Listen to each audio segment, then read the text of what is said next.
Assalamualaikum warahmatullahi wabarakatuh.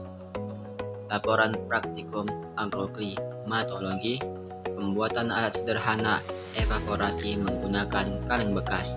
Ibnu Hasan 2502018. Dosen pengampu Salmiati, MPD, PhD. Program Studi Agroteknologi, Institut Teknologi Perkebunan Pelalawan Indonesia.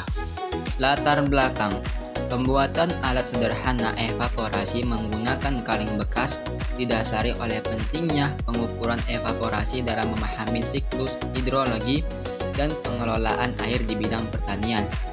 Evaporasi merupakan proses penguapan air dari permukaan yang dipengaruhi oleh faktor lingkungan seperti suhu, radiasi matahari, kelembapan, dan kecepatan angin, sehingga pengukurannya sangat penting untuk mengetahui kebutuhan air tanaman dan kondisi lingkungan. Namun, alat ukur standar seperti panci evaporasi, flash and pan umumnya membutuhkan biaya lebih tinggi dan tidak selalu tersedia dalam kegiatan praktikum sederhana. Oleh karena itu, digunakan alternatif alat dari bahan bekas seperti kaleng yang mudah diperoleh, murah, dan tetap dapat digunakan untuk mengamati perubahan volume air sebagai indikator laju evaporasi. Selain itu, pemanfaatan kaleng bekas juga mendukung konsep ramah lingkungan melalui daur ulang serta meningkatkan pemahaman praktis mahasiswa terhadap proses evaporasi melalui pengamatan langsung di lapangan. Dengan demikian, alat sederhana ini menjadi solusi efektif dan efisien dalam kegiatan pembelajaran maupun penelitian dasar terkait evaporasi. Menurut Putra et al. 2021, Sari N. Wijaya 2022. Tujuan praktikum ini ialah membuat alat sederhana untuk mengukur laju evaporasi serta memahami proses penguapan air di lingkungan. Alat dan bahan ada air, kaleng, dan juga penggaris. Cara kerja. Langkah awal, siapkan alat dan bahan berupa kaleng dan air secukupnya. Kemudian isi kaleng dengan air hingga volume tertentu. Usahakan sama setiap percobaan. Yang ketiga, ukur volume atau tinggi air dalam kaleng sebelum dilakukan penguapan, lalu catat sebagai data awal. Yang keempat, letakkan kaleng pada dua kondisi berbeda, yaitu di dalam ruangan dan luar ruangan. Yang kelima, biarkan air mengalami proses penguapan selama 60 menit. Yang keenam, setelah 60 menit, ukur kembali volume atau tinggi air yang tersisa, kemudian catat sebagai data akhir. Yang ketujuh, lakukan pengamatan sebanyak 3 kali dalam sehari, yaitu pada pagi, siang, dan sore hari. Yang ke-8, ulangin seluruh percobaan selama 7 hari berturut-turut.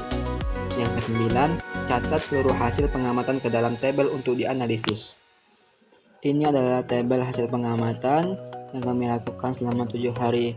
Bisa dilihat bahwasannya di pagi, siang, dan sore hari itu didominasi dengan kriteria sangat rendah. Pembahasan. Berdasarkan hasil pengamatan pada tabel, terlihat bahwa laju evaporasi di ruang terbuka cenderung lebih tinggi dibandingkan ruang tertutup, yang ditunjukkan oleh penurunan tinggi air before after yang lebih besar pada hampir semua waktu pengamatan pagi, siang, dan sore.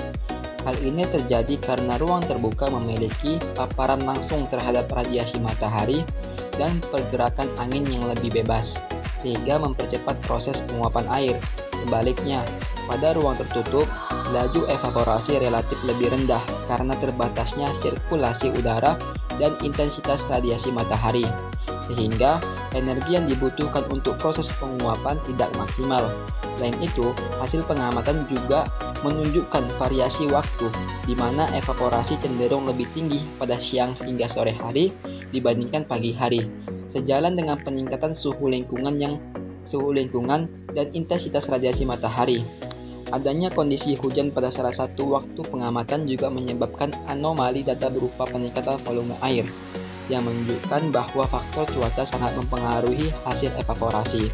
Secara keseluruhan, hasil ini sesuai dengan prinsip bahwa evaporasi dipengaruhi oleh faktor iklim seperti suhu, kelembapan, radiasi matahari, dan kecepatan angin, sehingga perbedaan kondisi lingkungan terbuka dan tertutup memberikan dampak nyata terhadap besarnya laju evaporasi. Menurut Sari N. Wijaya 2022, Kurniawan et al. 2023, Putra et al. 2021. Kesimpulan dari hasil pengamatan menunjukkan bahwa laju evaporasi lebih tinggi pada ruang terbuka dibandingkan ruang tertutup karena adanya pengaruh langsung faktor lingkungan seperti radiasi matahari dan kecepatan angin yang mempercepat proses penguapan.